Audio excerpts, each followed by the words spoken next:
Аса қамқор, ерекше мейірімді Алланың атымен бастаймын. Ассаламу алейкум, қымбатты аға бауыр, әпке, қарындас, құрметті көрермендер.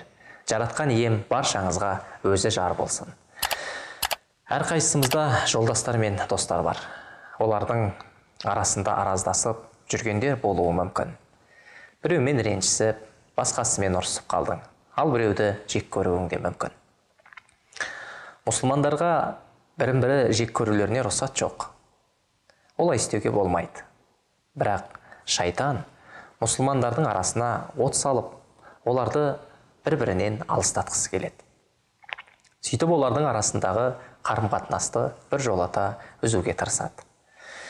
Негізінде мүмінге бауырымен 3 күннен артық ренжісуге болмайды. Бірақ кейбіреулеріміз 3 күн болады ғой деп созып аламыз.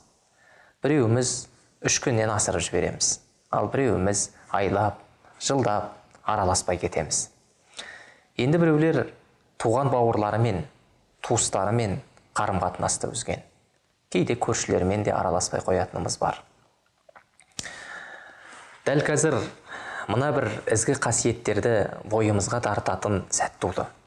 Ол кешіре білу, елемей қою, рақымды болу қасиеті.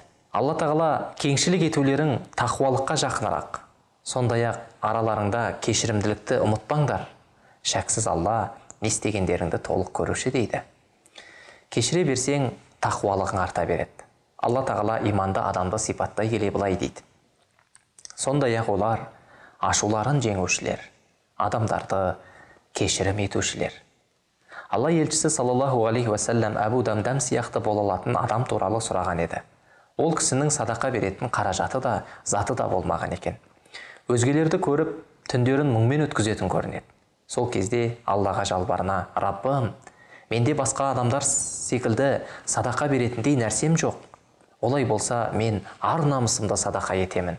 Кімде-кім мені жамандаса, балағаттаса, ғайбаттаса, өсектесе, сөзсіз мен оны кешіремін дейді. Яғни менің сыртымнан сөйлеген адамның барлығын мен кештім деген сөз. Және ұйқыға жатарда жүрегін тексерсе, ешбір адам баласына деген жүрегінде кірбің жоқ. Сол кезде пайғамбарымыз саллаллаху алейхи уассалам Әбу Дамдам қайда екен деп сұрағанда, ол менмін деді. Алланың елшісі саллаллаху алейхи уассалам: сүйінші, әй Әбу Дамдам, расында Алла тағала сенің садақаңды қабыл етіп қойды деді. Бұдан да ұлы дәреже бар. Саған жамандық қылған адамды кешіре салып, қателігін елемей, оған жақсылық жасау. Иә, дәл солай. Саған жамандық істеген адамға сен жақсылық жасайсың. Ол жайлы Раббымыз Құранда айтқан еді. Сондай-ақ олар адамдарды кешірім етушілер, Алла тағала жақсылық істеушілерді сүйеді. Бұл сіздің мұсылмандығыңыздың белгісі. Хасан әл-Басри, табиғиндердің үлкені, осы ізгі амалды қалдырмайтын. Қалай дейсіз ғой? Өзі жайлы жаман сөйлейтіндерге, балағаттайтындарға және ғайбат айтатындарға барып, өзі сыйлық тарататын. Олар аң-таң болып, сыйлықтың не үшін берілу себебін сұрағанда Хасан әл-Басри былай деп жауап береді: сендер маған сауаптарыңды беріп жатырсыңдар ғой. Мен де сіздерге сыйлық беремін дейді екен. Егер біз Алланың кешірімі мен рахымына бөленгіміз келсе, біз де кешіре білуіміз керек. Қайсымыз Алланың хақында қателеспейміз? Раббымыздың хақысын дұрыс атқара алмай жүргеніміз қаншама?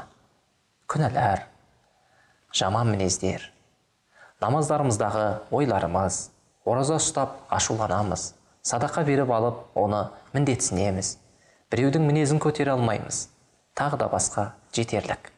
Олай болса, дәл осы сәтімізден бастап, барша Алланың жаратылысына кешірімді болып, рақымдылық танытайық.